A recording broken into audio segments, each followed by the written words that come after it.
Sir आप श्रीनगर पहुँचे हैं और जो कहा जा सकता है कि जो काफ़ी क्रूर हमला यहाँ पे देखा गया, तो इसके बारे में एनसीपी क्योंकि महाराष्ट्र में बहुत मानी जाती है, एक प्रोमिनेंट विशेष जो राजनीतिक दल है, तो यहाँ पे आपको किस तरीके की स्थिति लगी और पर्यटकों से मिले आपने क्या बात उनको कही? देखिए कि हमारे जो राष्ट्रीय अध्यक्ष हैं, जो उप मुख्यमंत्री भी हैं अजीत दादा पवार और हमारे जो कार्यकारी अध्यक्ष हैं प्रफुल्ल पटेल साहब, उन्होंने खास तौर से हम लोगों को यहाँ भेजा है कि ज़मीनी हालात को जाके देखें, समझें और फिर देश को बता सकें कि यहाँ की स्थिति क्या है। हम लोग जब से यहाँ पर आए हुए हैं, हम लोगों ने पाया कि जो घटना घटी, वो नहीं होनी चाहिए थी और ऐसी घटनाएँ बहुत दुःख तकलीफ़ भी देती हैं मन को भी। लेकिन यहाँ पर आने के बाद हम लोगों ने महसूस किया कि अब यहाँ पर शासन और प्रशासन दोनों इतना चुस्त है, अब यहाँ पर इस प्रकार की किसी घटना की कोई संभावना नहीं है और इसकी पूरी क्रेडिट मैं हमारे गृह मंत्री आदरणीय अमित शाह साहब को देना चाहता हूँ, जिन्होंने इस घटना के तत्काल बाद श्रीनगर पहुँचकर ये एक संदेश दिया कि मैं गार्जियन के रूप में यहाँ पर हूँ और अब किसी को यहाँ पे हम किस पर यहाँ पर किसी आदमी के साथ अब इस घटना को मैं नहीं होने दूँगा।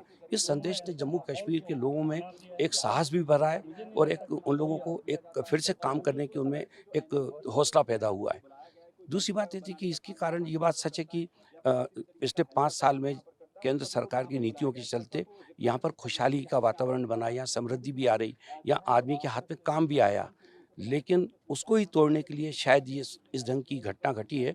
लेकिन मुझे लगता है कि जम्मू कश्मीर के लोगों ने भी ठान लिया है कि हम यहाँ पर आतंकवाद को पैर नहीं जमाने देंगे। इसलिए मुझे पूरा विश्वास है, अब यहाँ पर इस प्रकार की कोई घटना नहीं घट पाएगी। मृतकों में महाराष्ट्र के पर्यटक भी शामिल थे, तो क्योंकि एक तरीके से महाराष्ट्र सरकार, डिप्टी सीएम भी खुद आए, स्पेशल फ्लाइट्स का जो है प्रबंध किया गया ताकि पर्यटकों को यहाँ से निकाला जाए, जबकि आपके अनुसार स्थिति उस तरीके की नहीं है।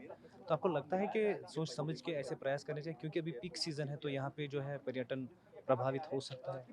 हाँ, नहीं, ये इसीलिए हम लोग भी इसीलिए आए हैं, हम यही संदेश दे रहे हैं कि यहाँ का पर्यटन प्रभावित ना हो।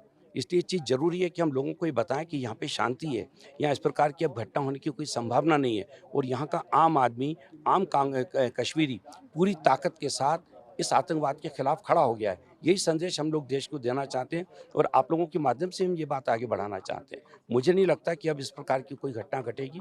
ये बात सच है कि महाराष्ट्र के जो पर्यटक यहाँ आए थे, उनके साथ भी इस प्रकार की घटना घटी है। लेकिन महाराष्ट्र के सैकड़ों पर्यटक आज भी श्रीनगर में हैं।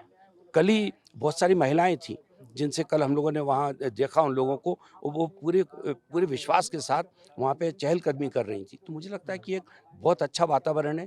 पूरे देश को इस मामले में बिल्कुल चिंता करने की ज़रूरत नहीं है। यहाँ हर आदमी सुरक्षित है और अब यहाँ पर ऐसी कोई घटना नहीं घट पाएगी। इसका विश्वास यहाँ के लोगों को भी है और हम लोगों को भी है।